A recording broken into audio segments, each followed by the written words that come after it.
తెలంగాణ జై తెలంగాణ కేసీఆర్ గారి నాయకత్వం కేటీఆర్ గారి నాయకత్వం కేటీఆర్ గారి నాయకత్వం జై తెలంగాణ కాంగ్రెస్ పార్టీ ఎలక్షన్ల హామీలో పేద విద్యార్థులకు ఫీజు నియంత్రణ చట్టం తీసుకొస్తా అని చెప్పిన ఆనాటి పిసిసి అధ్యక్షుడు ఇప్పుడున్న ముఖ్యమంత్రి రేవంత్ రెడ్డి గారు దాదాపు 26-27 ఏళ్లు గడుస్తున్నా ఇంతవరకు ఫీజు నియంత్రణ చట్టం తీసుకురాకపోవడం చాలా దురదృష్టం, సిగ్గుచేటని ఈ సందర్భంగా తినడం జరుగుతుంది. పాఠశాలలు కావచ్చు, కళాశాలలు కావచ్చు, విచ్చలవిడిగా ఫీజులు వసూలు చేస్తూ విద్యార్థుల తల్లిదండ్రులు నడ్డి విడవడం జరుగుతుంది. మీరు ఇచ్చిన ఎలక్షన్లో ఇచ్చిన హామీలను అమలు చేయాలని మేము బీఆర్ఎస్ పార్టీ పక్షాన డిమాండ్ చేయడం జరుగుతుంది. మీరు ఆనాడు కళ్ళబొల్లి మాటలు చెప్పి అధికారంలోకి వచ్చిన కాంగ్రెస్ ప్రభుత్వం ముఖ్యమంత్రి రేవంత్ రెడ్డి గారు విద్యార్థుల తల్లిదండ్రులను పూర్తిగా మర్చిపోవడం చాలా సిగ్గుచేటని మరోసారి తినడం జరుగుతుంది. ఇప్పటికైనా అకాడమీ స్టార్ట్ అయ్యే ముందు ఆ లోపే మీరు ఫీజు నియంత్రణ చట్టం తీసుకురావాలని మేము బీఆర్ఎస్ పార్టీ పక్షాన డిమాండ్ చేస్తున్నాం.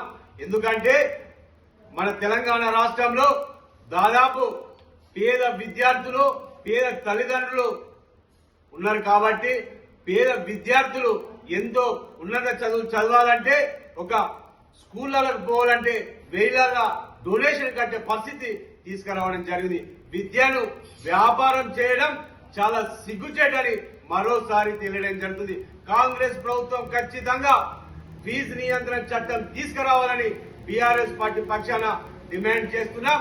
లేకపోతే విద్యార్థి తల్లిదండ్రులతో కలిసి ఖచ్చితంగా ఆందోళన కార్యక్రమం సుధా శ్రీకారం చుడతామని ఈ సందర్భంగా తెలియడం జరుగుతుంది. అయ్యా ముఖ్యమంత్రి గారు, మీరు ఇచ్చిన హామీలనే నిలబెట్టుకోవాలని మేము అడగడం జరుగుతుంది.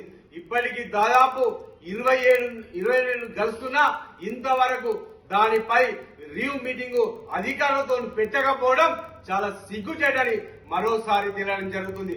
మీరు ఏది ఏమైనా ఖచ్చితంగా ఫీజు నియంత్రణ చట్టం తీసుకురావాలని మేము బీఆర్ఎస్ పార్టీ పక్షాన డిమాండ్ చేయడం జరుగుతుంది.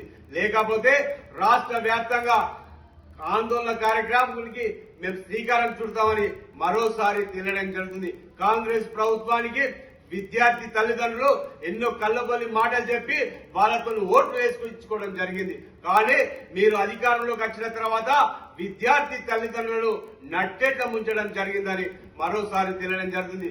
ఏది ఏమైనా వెంటనే విద్యార్థులకు మేలు జరపాలి, న్యాయం చేయాలి, ఫీజు నియంత్రణ చట్టం తీసుకురావాలని